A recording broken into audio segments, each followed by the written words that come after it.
우리가 신앙을 형성하는 데는 네 가지가 있다라고 역사적으로 전해지고 있습니다. 잘 기억하십시오. 첫 번째는 성경입니다. 두 번째는 이성입니다. 세 번째는 경험입니다. 네 번째는 전통입니다. 이 성경, 경험, 이성, 전통, 이것이 성경을 이해하고 우리가 신앙을 성장하고 또 신앙이 발전되는 데 중요한 요소입니다. 그러나 우리가 기억해야 될 것은 무엇이냐면은 이 네 가지는 항상 있을진데 그 중에 제일은 뭘까요? 성경입니다. 성경의 권위가 가장 앞선다라는 것을 꼭 기억해야 됩니다. 종교개혁 이후 개혁주의 신학자들이 이 네 가지의 유익함을 강조했습니다. 그럼에도 불구하고 가장 중요한 권위는 성경에 있다는 것, 성경이 최고의 권위다라는 것을 절대 부정하지 않았습니다. 여러분, 만약 성경의 권위보다 경험이 더 앞선다라고 한다면 어떻게 되겠습니까? 경험주의 신앙은 나머지 성경, 이성, 전통들을 다 조절하다가 누가 더 앞서는가 조절하다가 결국에는 극단주의, 신비주의에 빠지고 말게 되는 것이죠. 그러므로 성경과 경험과의 관계, 성경과 전통과의 관계, 성경과 이성과의 관계를 우리가 어떻게 정립하고 어떻게 생각하느냐는 굉장히 중요합니다. 오늘 특별히 경험에 대한 이야기를 오늘 여러분들과 할 건데, 이 경험과 성경과의 관계는 여러분들이 이렇게 이해하시면 됩니다. 성경은 경험을 해석하고, 잘 기억하세요. 성경은 경험을 해석하고 경험은 성경을 증명한다. 요걸 잘 기억하셔야 됩니다. 성경은 경험을 해석하고 경험은 성경을 증명한다. 그러니까 내가 경험했던 여러 가지 영적인 경험들은 무엇을 통해서만 알 수 있다? 성경을 통해서만 알 수 있는 것이고, 그 성경에 나타난 여러 가지 사건들, 여러 가지 말씀들은 내가 경험한 것을 통하여서 증명될 수 있다, 확인될 수 있다라고 하는 의미가 담겨져 있습니다. 그러나 경험을 중요시하는 이 신비주의자들은 이것을 거꾸로 해석을 합니다. 경험은 성경을 해석하고 성경은 경험을 확증한다라고 이렇게 이야기를 하죠. 이렇게 되면 굉장히 혼란스러워질 수밖에 없습니다. 저는 여러분들이 체험한 여러 가지 체험들이 모두 잘못되었다라고 생각하지는 않습니다.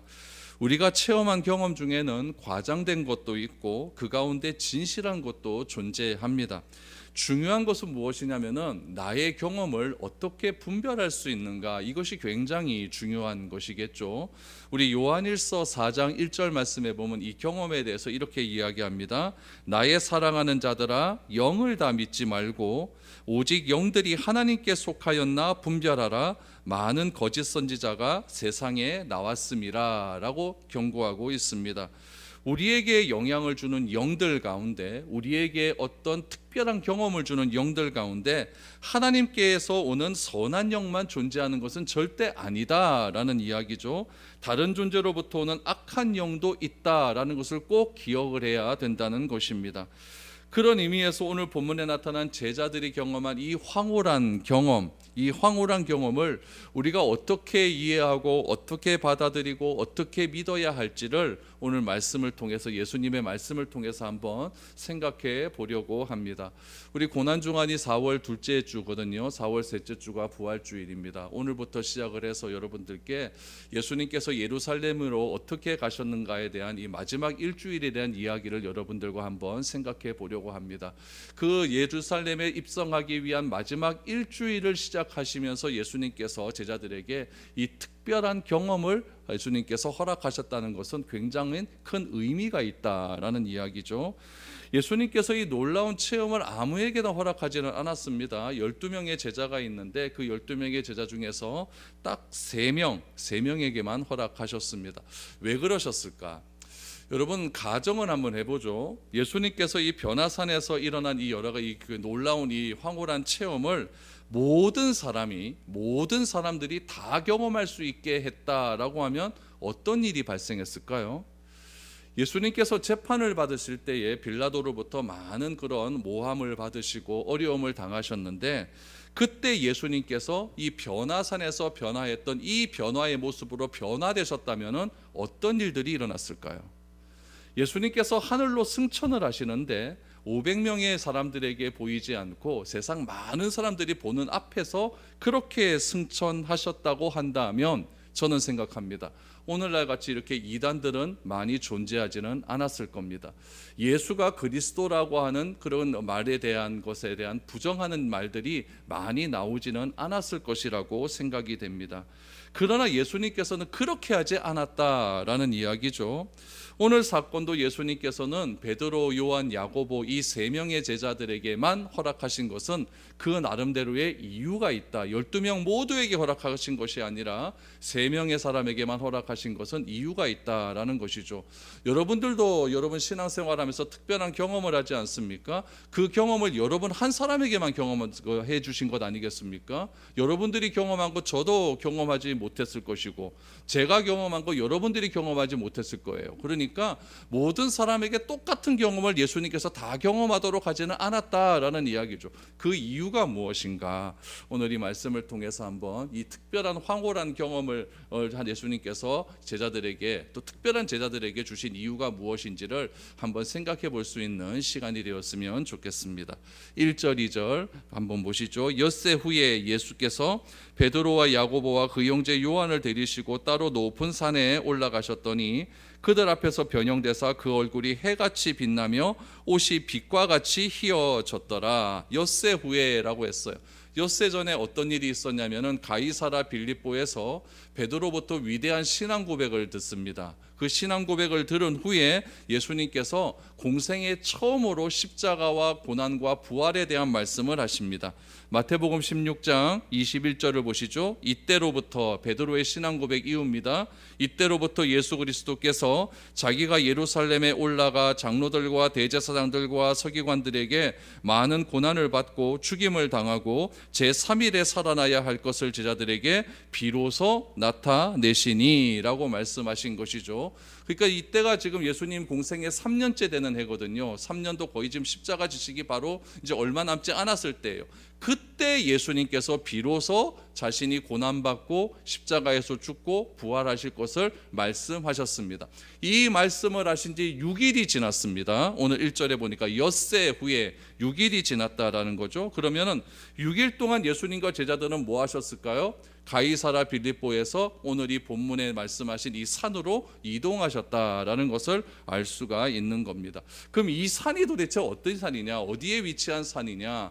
전승들이 있어요. 여러분 역사적으로 내려온 전승에 의하면은 이 상을 어디라고 이야기하냐면은 이스라엘에 가면 여러분 나사렛이라고 하는 동네가 있으면 나사렛에서 서쪽으로 9km만 가면은 다볼산이라고 있어요.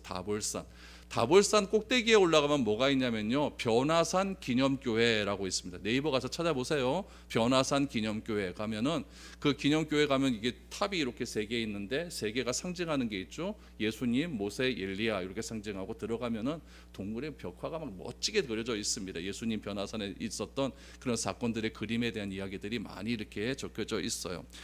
근데 오늘날의 학자는 이 다볼산이 변화산이라고 이야기하지 않습니다. 왜냐하면은 그 당시에 다볼산에 누가 주둔하고 있었냐면은 로마 군인들이 주둔하고 있었어요. 로마 군인의 부대가 있었다는 이야기죠. 여러분 로마 군인들이 예수님 찾아다니려고 그렇게 애를 쓰고 있는데 여러분 그 로마 군대 주둔지에 예수님께서 가실 리가 없지 않습니까? 그래서 오늘날의 학자는 가이사라 빌립보에서 북쪽으로 더 올라갑니다. 그러면은 이방인의 땅인 헐몬산이 나와요. 그 헐몬산이라고 이야기하는 사람들이 대다수입니다. 그러나 이것도 조금 문제가 있어요. 여러분 마태복음 17장 14절에 보면은 산에서 내려온 다음에 누가 있느냐? 제자들과 아들이 귀신이 들려갖고 고치지 못한 아버지가 나옵니다. 그 무리들 중에 누구도 있었냐면 서기관도 있었다라고 나오거든요. 근데 서기관이 이방인 지역에 있었다, 이거는 말도 안 되는 거예요. 그러니까 이런 부분으로 봐서는 또 다볼산도 아닌 것 같고 헐몬산도 아닌 것 같습니다. 아무튼 논쟁이 굉장히 많아요. 과연 이 변화산이 어디인가, 다볼산이든 헐몬산이든 그게 중요한 것이 아니라 예수님께서 아무튼 높은 산에 올라가셔서 변화되었다, 이것이 중요하다라는 이야기죠. 그럼 예수님께서 이 산으로 왜 올라가셨는가? 오늘 말씀과 똑같은 말씀이 기록된 누가복음 9장에 보면 예수님께서 기도하시러 산에 올라가셨다라는 말씀이 나오고 있습니다. 그러니까 예수님께서 변화되신 것은 기도하기 위하여서 3명의 제자들과 올라가셨다가 변화되었다라는 것을 우리가 알 수가 있는 것이죠. 여러분 여기서 변화되었다라고 하는 말이 나오는데 이 변화라고 하는 말이 굉장히 좀 오늘 본문에서 중요한 의미로 다가오고 있습니다. 이 변화, 이 변형이라는 의미가 무엇이냐면은 바울도 똑같은 이 변화라고 하는 말을 사용해요. 로마서 12장 2절 말씀을 보면 이렇게 나와요. 너희는 이 세대를 본받지 말고 오직 마음을 새롭게 함으로 변화를 받아 하나님의 선하시고 기뻐하시고 온전하신 뜻이 무엇인지 분별하도록 가라라고 합니다. 여기서 나오는 변화, 이 변화가 오늘 본문 마태복음 17장에서 나오는 변형과 똑같은 동사입니다. 똑같은 말이에요. 이 동사가 사용하는 의미가 무엇이냐면은 원래의 모습으로 돌아간다. 원래의 모습으로 돌아간다. 그럼 예수님께서 변형되셨다라고 하니까 지금 예수님은 지금 성육신 상태로 어떤 몸을 입고 있냐면은 인간의 몸을 입고 있어요. 인간의 몸을 입고 있는데 그 산에서 변형이 되셔서 원래의 모습, 하나님의 모습으로 변화가 된 거예요. 하나님의 모습 변화가 되었는데 그 모습을 어떻게 설명하고 있냐면은 빛과 같이 하얗다, 하얀 옷과 같이 희어졌다라고 설명을 하고 있어요. 여러분 이 모습은요, 우리가 빛과 같이 하얗다, 하얀 옷같이 희어졌다, 이것은요 인간 언어의 한계예요. 여러분 너무나 황홀한 장면이 있어요.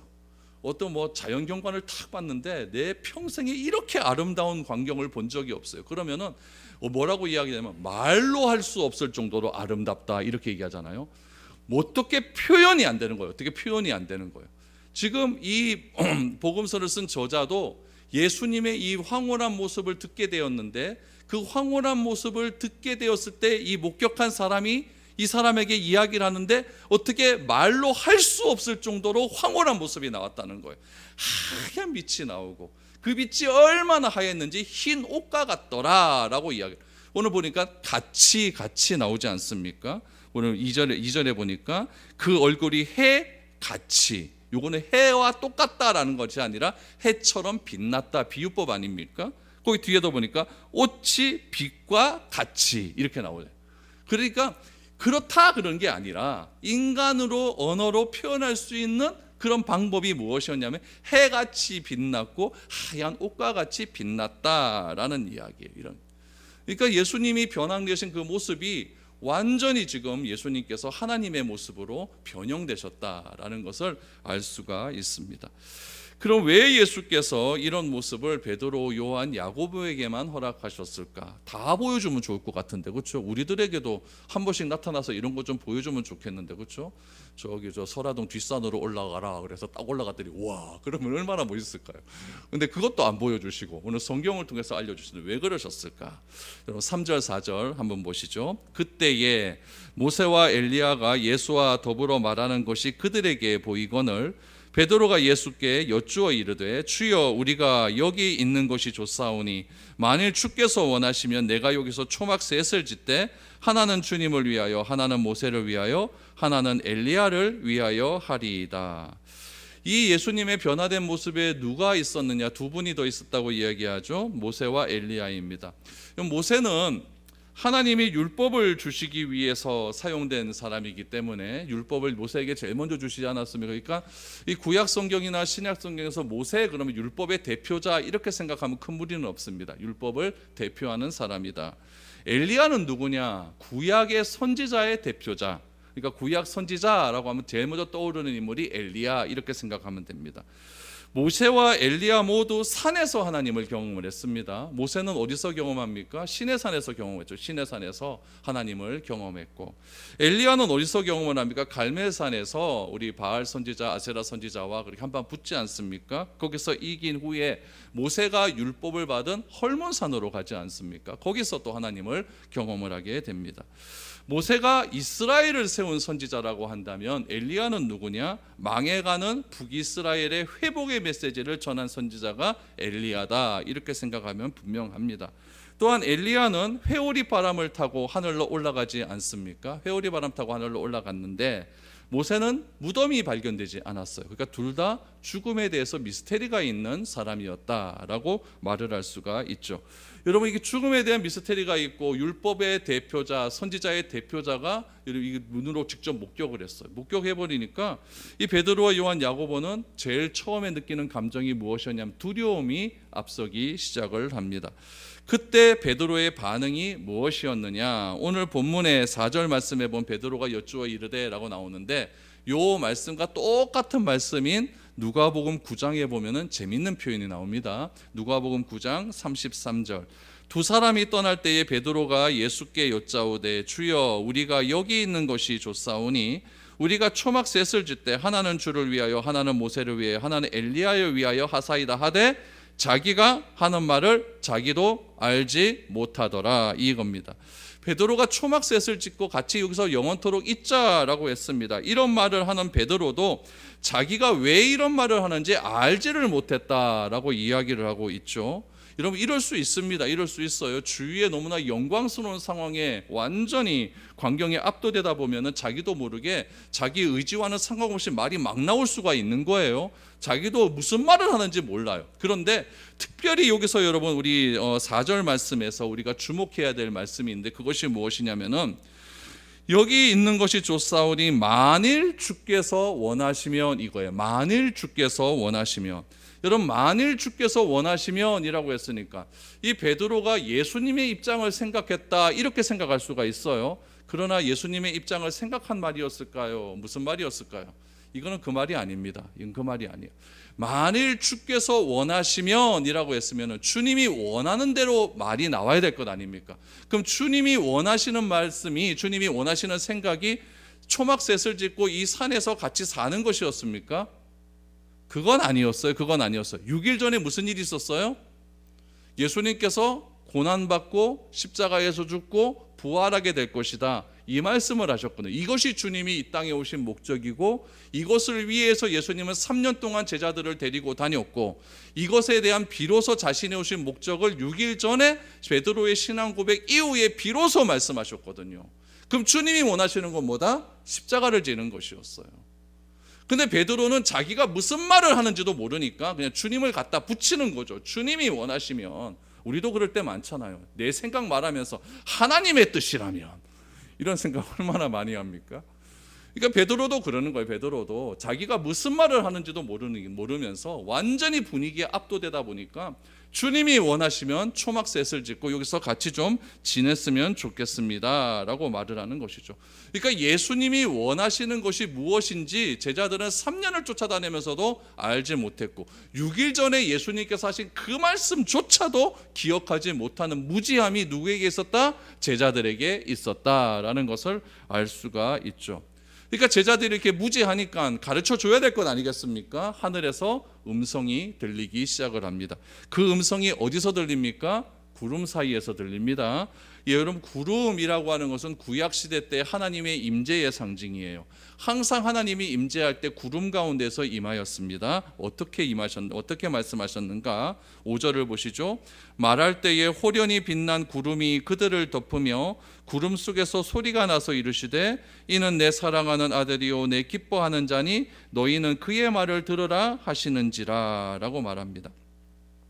여러분, 구름은 하나님의 임재의 상징이에요. 그래서 출애굽기에도 보면은 모세가 하나님을 만날 때도 구름 가운데 만나셨고, 초막 성전, 그러니까 장막이 다 완성되었을 때도 장막 가운데 구름이 완전히 가득 찼기 때문에 이 모세가 장막에 있다가 나왔다는 그런 대목이 나오거든요. 그러니까 구름이라고 하는 것은 하나님이 임재하실 때마다 등장하시는 장면이에요.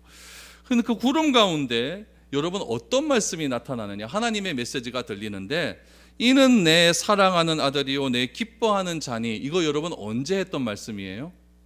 세례 받으실 때 하신 말씀이에요. 그러니까 공생애의 첫 출발을 하실 때에 여러분 선언문이셨어요. 이는 내 사랑하는 아들이요 내 기뻐하는 자니. 이게 언제 나오느냐? 예수님의 십자가의 죽음을 앞두고 하나님께서 다시 한번 선언하시는 거예요. 이 사람은, 이 예수는 내 사랑하는 아들이고 내 기뻐하는 자니까 뭐라고 말씀하시냐면은 너희는 그의 말을 들으라. 이게 중요한 겁니다. 여러분, 너희는 그의 말을 들으라 라고 하는 것이 왜 중요하냐면은 이 마태복음을 기록한 이 마태가 이 마태복음서를 제일 먼저 받아들기를 원하는 1차 독자는 누구였냐면 유대인들이에요. 유대인들에게 쓴 편지가 이 메시지가 이 마태복음이거든요. 그럼 유대인들 하면 여러분이 딱 기억해야 될 거 무엇이냐면은 누구에게 능통한 사람은 뭐에 능통한 사람이냐면은 율법에 능통한 사람이다. 그러면 여러분 보세요. 너희는 그의 말을 들으라라고 하는 이 메시지가 하나님으로부터 딱 들렸을 때에 유대인들은 이 말씀이 율법에 나왔다는 것을 즉각적으로 아는 거예요. 그럼 어디에 나왔는가? 어떤 배경에서 나왔는가? 우리 신명기 한번 보시기 바랍니다. 신명기 18장 15절입니다. 내 하나님 여호와께서 너희 가운데 내 형제 중에서 너를 위하여 나 같은 선지자 하나를 일으키시리니 너희는 그의 말을 들을지니라. 모세가 백성들에게 설교하는 거예요. 설교를 하는데 뭐라고 설교했느냐? 내 하나님 여호와께서 너희 형제들 이스라엘 형제 중에서 나와 같은 선지자 한 명을 일으키실 것이다. 선지자들이 계속해서 나왔습니까? 안 나왔습니까? 계속해서 나왔죠. 구약시대 때 계속해서 나왔는데 그 선지자 중에 최종의 선지자는 누굴까요? 메시아예요. 그러니까 이 메시아의 말을 너희는 들을지어다 라는 이야기예요. 그러니까 하늘에서 내려오는 그 하나님의 메시지는 예수님께서 세례를 받으실 때 그 메시지 하나가 더 붙여진 거예요. 그거 무엇이냐면은 너희는 그의 말을 들으라. 그러니까 이 예수는 누구냐? 이 예수는 구약시대 때부터 예언된 선지자였기 때문에 구약시대 때 율법에 기록된 이 예언된 선지자가 하는 말을 들으라고 한 것에 대한 성취다라는 것을 우리는 알 수가 있는 것이죠. 그러니까 여러분 이 오늘 본문이 마태가 기록한 거잖아요. 그렇죠? 마태는 변화산 산상의 목격자입니까? 목격자가 아니에요? 아니에요. 그렇죠? 아니에요. 그럼 누구한테 들었을까요? 베드로나 야고보나 요한 셋 중에 하나한테 들었겠죠. 셋 중에 하나한테 들었을 거예요. 근데 마태가 제자 중 누군가로부터 변화산 사건에 대한 이야기를 들었을 때에 마태는 딱 아는 거예요. 아, 이 사건은 누군가가 나한테 이야기했는데 이 사건은 구약 율법에 예언된 말씀이고 너희는 이 말을 들으라 이 말씀이고 예수님께서 이 땅에 오신 목적을 분명하게 비로소 알게 된 것이죠. 언제? 마태가 이 복음서를 쓸 때. 그러니까 그때는 언제냐면 예수님 따라다닐 때가 아니에요. 예수님이 죽고 예수님께서 부활하시고 성령이 임하시고 한참 뒤에 마태가 요 메시지를 누구로부터 들었다? 베드로, 요한, 야고보 셋 중에 한 명으로부터 들었을 때 아, 이 변화선 사건은 구약의 모세가 한 말씀에 성취된 사건이구나 라는 것을 알고 이렇게 기록을 했다라는 이야기죠. 그러니까 여러분 이 1차 독자들은 이 마태가 쓴 이 복음서를 보면서 안 거죠. 아, 예수님은 이런 분이었구나. 우리들도 2차 독자니까 이런 해석을 통해서 알게 되는 거죠. 그러니까 경험이 뭘 통해서 증명이 됩니까? 구약의 율법을 통해서 증명이 되잖아요.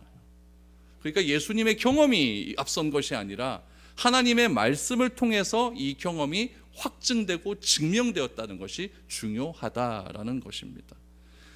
이런 하나님의 임재 앞에서 제자들이 막 두려워하니까요. 여러분 두려워하다라고 하면은 여러분 예수님은 또 이 두려워하는 사람을 또 그냥 지나치지 못하시는 분 아닙니까? 그들에게 위로를 줘야 될 것 아니에요. 어떻게 위로하시는가? 6절에서 8절을 보시죠. 제자들이 듣고 엎드려 심히 두려워하니 예수께서 나와 그들에게 손을 대시며 이르시되 일어나라 두려워하지 말라 하시니 제자들이 눈을 들고 보매 오직 예수 외에는 아무도 보이지 아니하더라. 하나님이 임재하시면요, 여러분 두려워하지 않을 사람이 없습니다. 제가 학교 다닐 때 제일 두려워했던 분이 누구냐면 수학 선생님이었습니다. 수학 선생님은 꼭 여러분 오늘 며칠 23일입니까? 그러면 13번, 23번, 33번, 43번 쫙 써고 다 앞으로 나와 칠판 써 이카잖아요, 그렇죠? 그럼 나에게 그 수학 시간에 하나님은 누굽니까? 수학 선생님 아닙니까? 수학 선생님 그 존전 앞에서 내가 그 문제를 풀어야 되는 거예요. 얼마나 두려움이 앞섭니까? 그러니까 막 벌벌벌 떨리는 거죠. 막 아는 것도 생각이 안 나요. 막 그래갖고 막 이랬을 때가 얘라 이놈 막 감사한데 막 이런 일들이 있지 않습니까? 그러니까 여러분 나에 대해서 다 아는 사람 앞에 서면요 두려울 수밖에 없어요. 여러분 이 황홀한 현장 앞에서 안 두려워할 사람이 도대체 누가 있었겠습니까? 하지만 예수님은 두려워하는 제자들의 몸에 손을 대셨어요. 이렇게 막 콩닥콩닥 뛰니까 손을 탁 대면 또 진정되지 않습니까? 손을 대시면서 두려워하지 말아라 그러면서 그들을 일으켜 주셨다라고 하는 거죠. 일으켜 주시니까 딱 그때 앞을 보니까 누구밖에 계시지 않습니까? 예수님 뿐이었다. 모세와 엘리야는 사라지고 없었다라는 이야기죠. 그러니까 이 세 분의 만남의 주인공은 누구다? 예수님이다라는 것을 알 수가 있어요. 베드로는 이 날의 경험을요, 훗날에 나중에 이렇게 설명을 합니다. 베드로 후서 1장 17절 18절 지극히 큰 영광 중에서 이러한 소리가 그에게 나기를 이는 내 사랑하는 아들이요 내 기뻐하는 자라 하실 때에 그가 하나님 아버지께 존귀와 영광을 받으셨느니라. 이 소리는 우리가 그와 함께 거룩한 산에 있을 때에 하늘로부터 난 것을 들은 것이라. 목격했다는 거죠. 그 목격한 것 중에 자기가 해석을 한 거예요. 어떻게 해석을 했느냐? 하늘에서 이상한 소리가 들렸는데 이거는 내 기뻐하는 자다, 내 사랑하는 자라라고 하는 소리가 들렸는데 이 소리는 결국 무엇이냐? 하나님 아버지께서, 예수님께서 하나님 아버지께 존귀와 영광을 받으신 사건이다 라고 베드로는 그 훗날 자기의 목격담을 이렇게 설명하고 있는 것이죠. 그러니까 이 훗날 베드로는 비로소 깨닫게 된 거예요. 이때 막 주님 우리 여기다가 초막새 찍고 같이 삽시다고 막 하면서 이렇게 자기가 무슨 말을 한지도 모르게 막 그렇게 얘기를 했는데 나중에 훗날 알고 보니까 이때가 예수님께서 하나님으로부터 존귀와 영광을 받으신 그 영광스러운 장면을 내가 목격했구나 라고 하는 사실에 감격을 한 그런 내용들이 베드로후서에 나옵니다. 예수님은 이 놀라운 경험을 제자들에게 체험하신 후에 이제 산에서 내려오게 됩니다. 중요한 것은 이 산에서 내려온 이후에 예수님께서 이 사건을 어떻게 해석하시는가, 이게 중요한 것 아니겠습니까? 요 말씀 보시죠. 9절입니다. 그들이 산에서 내려올 때 예수께서 명하여 이르시되 인자가 죽은 자 가운데서 살아나기 전에는 본 것을 아무에게도 이르지 말라 하시니. 베드로는 자기가 어떤 말을 했는지 알지 못하면서 산에서 함께 거하기를 원했습니다. 그렇죠? 초막새 찍고 같이 살아요라고 했죠. 그러나 주님의 뜻은 무엇이었느냐? 산에 머무는 것이 아니었어요. 주께서 원하시면이라고 했는데 주님이 원하시는 건 산에서 머무는 것이 아니었죠. 그래서 산에서 내려가십니다. 여러분, 왜 예수님께서 그 영적인 체험을 계속해서 그렇게 누리기를 원하지 아니하시고 바로 내려오셨는가? 여러분 잘 보세요. 여러분들이 경험도 한번 생각해 보세요. 우리가 경험하는 영적인 체험은요, 순간적으로 지나가 버립니다. 여러분들이 언제 경험했던 것이 여러분 10년이 지나고 20년이 지나도 똑같은 그런 감격 속에 있습니까? 아닙니다. 그때뿐이에요. 한 1년 가겠죠. 그리고 다 시간이 지나감에 따라서 그 감격은 다 점점 소홀해지고 맙니다. 그래서 여러분, 우리가 영적인 체험을 내가 경험했다고 할지라도 그것에 빠지지 말아야 되는 이유가 여기에 있는 겁니다. 제가 설교를 시작하면서 성경과 경험과의 관계를 이렇게 설명했어요. 여러분 기억하시죠? 성경은 경험을 해석하고 경험은 성경을 증명한다. 이거 꼭 기억하세요. 내가 경험한 영적인 체험에 빠져서 성경보다 체험이 앞서면 안 된다라는 이야기예요. 우리가 기억해야 될 것은 무엇이냐면은 영적인 체험을 나에게 경험하신 것을 성경으로 우리가 파고 들어가서 해석을 해야 된다는 이야기예요.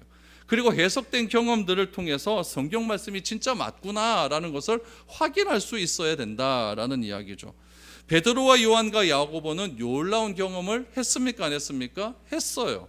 예수님께서 이날의 경험을요, 아무에게도 말하지 말라고 해요.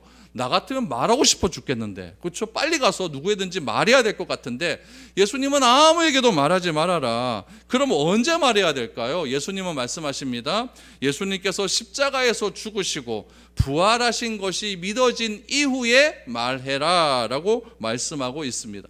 예수님께서 죽으시고 부활하신 다음에 승천하셨어요. 그리고 10일 뒤에 누가 임합니까? 성령이 임해요. 그제서야 비로소 제자들은 깨닫게 되는 거죠. 이 변화산의 체험이 말하는 의미가 무엇인지를 베드로는 무엇이라고 깨달았습니까? 하나님께로부터 영광과 존귀를 받으신 사건이다, 이렇게 설명하고 있지 않습니까?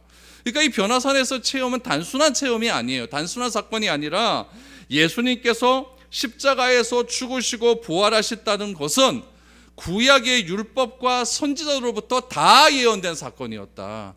그냥 갑자기 일어난 사건이 아니라 하나님께서 계획하시고 섭리한 그 모든 것들을 구약의 선지자들에게 말씀해 주셨고, 선지자들은 그 하나님께로부터 받은 그 말씀을 다 율법에 기록해 주셔서 그것이 이렇게 성취되어지는구나 라는 것을 알게 하시는 사건이었다라는 이야기죠.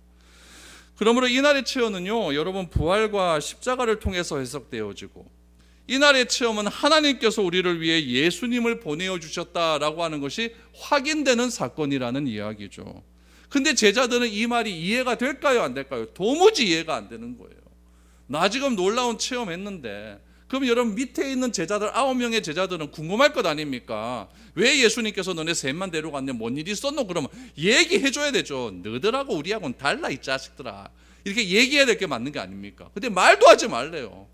제가 생각하건대 3명은 계속해서 막 공격을 당했을 거예요. 뭔 일 있었노? 뭔 일 있었노? 너하고 커피 한잔 먹자 마시면서 뭔 일 있었노? 그러다가 결국에는 싸우지 않습니까? 그래서 질문을 합니다. 왜 하지 말아야 되는가? 제자들이 묻죠. 10절입니다. 제자들이 물어 이르되 그러면 어찌하여 서기관들이 엘리야가 먼저 와야 하리라 하나이까? 여러분, 이 말의 의미도 우리는 잘 모르는데 또 배경을 알면 알 수 있다 없다? 알 수 있겠죠. 변화산에서 제자들은 3명을 만났어요. 예수님, 모세, 엘리야를 만났습니다. 그런데 예수님은 지금 제자들과 함께 있고 모세와 엘리야는 있어요 없어요? 어디로 갔는지 사라지고 없어요. 그래서 제자들은 말라기의 예언의 말씀이 딱 기억이 나는 거예요. 제자들은 유대인들 아닙니까? 그러니까 구약 성경에 있었던 말씀들을 머릿속에 어느 정도 안고 있거든요. 그러니까 말라기가 엘리야에 대해서 예언한 것이 있는 것 같은데, 말라기에 보니까 엘리야가 나와가지고 메시아에 대해서 얘기한 것 같은데, 그 말씀이 딱 생각이 나는 거죠. 말라기 4장 4절 5절입니다. 너희는 내가 호렙에서 온 이스라엘을 위하여 내 종 모세에게 명령한 법 곧 율례와 법도를 기억하라. 보라, 여호와의 크고 두려운 날이 이르기 전에 내가 선지자 엘리야를 너희에게 보내리니 라는 말씀이 있어요. 제자들이 혼란에 빠지기 시작을 하죠. 당시의 서기관들은 여러분 10절 말씀해 보니까 그리하면 어찌하여 서기관들이 그랬잖아요. 그러니까 서기관들이 믿는 것들이 있었다는 얘기. 서기관들은 맨날 성경 뺏겨 쓰기 때문에 이 성경에서 정통한 사람들이거든요. 서기관들이 자기가 뺏겨 쓰다가 아는 것을 사람들에게 가르칠 것 아닙니까? 서기관들이 말할 때 이렇게 말한 것이 있었다라는 거예요. 메시아가 오기 전에 엘리야가 와서 메시아가 온다는 이야기를 먼저 할 것이다 라고 하는 말씀을 우리가 들었다라는 이야기예요. 그러니까 따라서 엘리야가 출현하지 않는 한 예수가 메시아라는 사실은 증명되지 않는 거예요. 엘리야가 와서 예수가 이자가 메시아야 이렇게 얘기를 해줘야 예수가 메시아로서 증명이 될 수가 있다는 이야기죠. 그런데 변화산에서 엘리야를 제자들이 목격했어요, 안 했어요? 했다는 이야기죠. 그러면 제자들이 목격한 엘리야가 말라기 선지자가 예언한 그 엘리야가 맞는지 자기도 믿어줘야 될 것 아닙니까? 그러면 산에서 내려올 때 누구도 같이 와야 되는 거예요. 엘리야도 같이 와야 되는 것이고, 또 말라기 4장 4절에 보니까 호렙에서 온 이스라엘을 위하여 모세에게 준 율법을 기억하라 라고 했으니까 모세도 같이 내려와서 이분이 메시아가 맞다라고 그렇게 말하면은 완전히 정확하게 믿어지는 것 아니겠는가? 지금 이 얘기를 지금 하고 있는 것이죠. 그런데 지금 자기 눈앞에는 예수님밖에 없고 모세도 없고 엘리야도 없으니까 이거 막 헷갈리기 시작하는 겁니다. 이때 예수님께서 이제 가르쳐 주시기를 시작을 하는 거죠. 11절 12절입니다. 예수께서 대답하여 이르시되 엘리야가 과연 먼저 와서 모든 일을 회복하리라. 내가 너희에게 말하노니 엘리야가 이미 왔으되 사람들이 알지 못하고 임의로 대우하였도다. 인자도 이와 같이 그들에게 고난을 받으리라 하시니 라고 말해요. 그러니까 예수님은 유대인들이 메시아가 오시기 전에 그의 길을 예비할 엘리야가 온다라는 이야기를 누가 했다고요? 서기관들이 하고 가르쳐줬잖아요. 그 말을 인정합니까 안 합니까? 인정한다는 이야기예요. 다 인정을 해요. 근데 예수님은 말씀하십니다. 제자들은 엘리야가 같이 내려왔어야 될 것 같은데 내 눈엔 엘리야가 없어요. 근데 예수님 말씀은 엘리야는 이미 왔다라고 얘기해요. 이미 왔다. 이미 왔는데 그 사람을 알지를 못했다. 그래서 뭐라고 얘기했냐면은 임의로 대우했다, 막대했다라는 이야기예요. 막대했다. 인자도 그와 같이 사람들로부터 막대함을 받을 것이다 라고 말씀을 하고 있는 거예요. 그러니까 예수님의 길을 예비하러 온 엘리야를 사람들이 막대했다. 예수님의 길을 예비하러 온 엘리야는 누굽니까 그럼? 세례 요한이죠. 세례 요한이죠. 우리 요한복음에 보면 보라 내가 주의 길을 예비하러 왔다. 광야에서 외치는 소리다라고 말하면서 내 뒤에 오시는 분은 어린 양이다라고 말하지 않습니까? 그 세례 요한을 죽였습니까? 안 죽였습니까? 죽였다는 이야기죠. 나도 그렇게 당하게 될 것이다. 그럼 세례 요한을 왜 죽였습니까? 이 세례 요한이 구약에서 예언한 엘리야인 줄 몰랐기 때문에 죽였다는 거예요. 나도 그렇다는 거예요. 나도. 예수님도 구약에서 예언된 그 메시아가 난데 그거를 사람들이 알지 못하기 때문에, 임의로 대하기 때문에 나도 그렇게 될 것이다 라고 설명을 해 주셨어요. 여러분 보세요. 제자들이 놀라운 경험을 했어요. 그 경험이 무엇을 통해서 확증이 됩니까? 예수님의 말씀을 통해서 확증이 돼요. 비로소 깨닫게 되는 거예요. 해석이 되는 거예요. 그래서 13절에 보니까 그제서야 제자들이 예수께서 말씀하신 것이 세례 요한인 줄을 깨달으니라. 빠진 게 있죠. 뭐가 빠졌을까요? 엘리야가 세례 요한인 줄 알리라 라고 말하고 있는 거죠. 마태복음에서 보면은요, 제자들은요 끊임없이 예수님께서 말씀을 하신데도 그 말씀에 대한 이해를 잘 못해요. 특별히 여러분 마태복음 13장에 보면은 예수님께서 천국에 대한 7가지 비유를 말씀해 주시거든요. 근우겨 진구겨시 이렇게 오는데 7가지 비유를 말씀하시는데 뭐 가라지의 비유 뭐 나와야 뭐 진주의 비유 많이 나오잖아요. 그렇죠? 그런 여러 가지 비유가 나오는데 그 비유를 쫙 말씀하시면은 제자들이 알아들어야 되는데 못 알아들어요. 그래서 제자들이 물어요. 예수님 이것이 도대체 무슨 말인지 모르겠습니다라고 했더니 제자들에게 예수님께서 마태복음 13장 하반절에 보면은 쫙 설명해서 길가에 뿌려졌다는 것은 뭐고 가시떨기에 뿌려졌다는 건 뭐고 뭔 다 설명을 해주시죠. 그러고 난 다음에 여러분 이렇게 설명이 됩니다. 마태복음 13장 51절 이 모든 것을 깨달으느냐 하시니 대답하되 그러하오이다 라고 말을 해요. 그러니까 마태복음에 예수님은 이해하지 못하는 제자들에게 가르침을 주셨고 제자들은 깨닫게 되었다라는 이야기죠. 그러므로 우리가 성경의 말씀을 이해하고 깨달을 수 있는 유일한 방법은 경험이 아니에요. 뭘 통해서 알 수가 있다? 하나님의 말씀을 통해서 알 수 있다라는 거예요. 그런데 아직까지도 이 경험을 추구하는 사람이 있어요. 제가 그리스는 안 가봤는데 걸어서 세계로 그거 보니까 이게 나와요. 그리스 북부 지방에 가면요 600m가 되는 절벽이 있어요. 멋있더라고요. 절벽이 있는데 그 절벽에 뭐가 있냐면 수도원이 하나 있어요. 그 수도원이 어떤 이름이 뭐냐면은 메타모르포 수도원이에요. 메타모르포 수도원.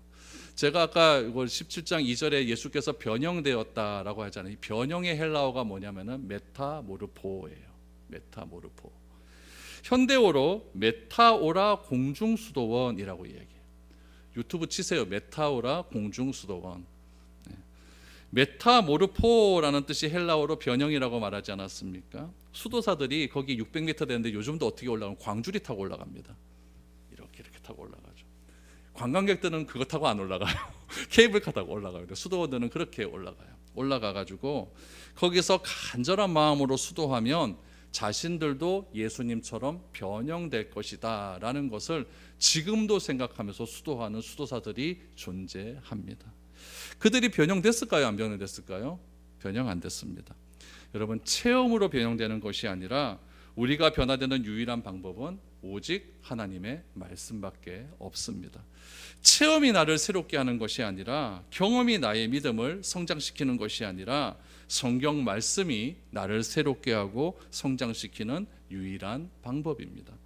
성령을 통해서 우리는 반드시 변형될 줄 믿습니다. 그래서 바울은 고린도후서 3장 18절에 보면 이렇게 이야기를 해요.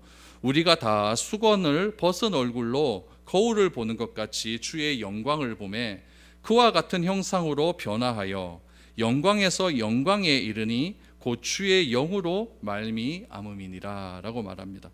우리도 주 거울을 보는 것처럼 주의 영광을 보게 될 때가 온다라는 거예요. 그때가 언제느냐? 우리가 주님의 영광을 볼 때는 변화산에서 주님께서 변화하신 것처럼 우리들도 완전히 변화된다는 거예요. 완전히 변화되는 거죠. 변화되어서 영광스러운 자리에서 주님의 영광을 보게 될 것인데, 그 변화는 오직 무엇으로 가능하느냐? 성령을 통해 가능하다라고 이야기하고 있는 거죠. 그럼 우리가 기도하고 말씀 듣고 찬양할 때마다 은혜를 받습니다. 우리가 구속한 주만 바라보기를 갈망하면 여러분 황홀경에 빠질 때도 있어요. 우리는 이런 체험만을 추구하는 것이 아니라 이 체험을 통해서 하나님께서 우리에게 주시고자 하는 가장 궁극적인 목적이 무엇인지를 바로 깨달아야 됩니다. 무엇을 통해 깨달아요? 하나님의 말씀을 통해 해석되고 깨달아야 됩니다. 어쩌면 예수님께서 이 영적인 체험을 이 베드로와 야고보와 요한에게 주신 이유는 고난을 준비하기 위한 출발점과도 같은 거예요. 3년 동안 같이 다녔던 이 스승이었던 예수, 내가 이제는 이제 십자가에 못 박혀 죽을 때가 되었다.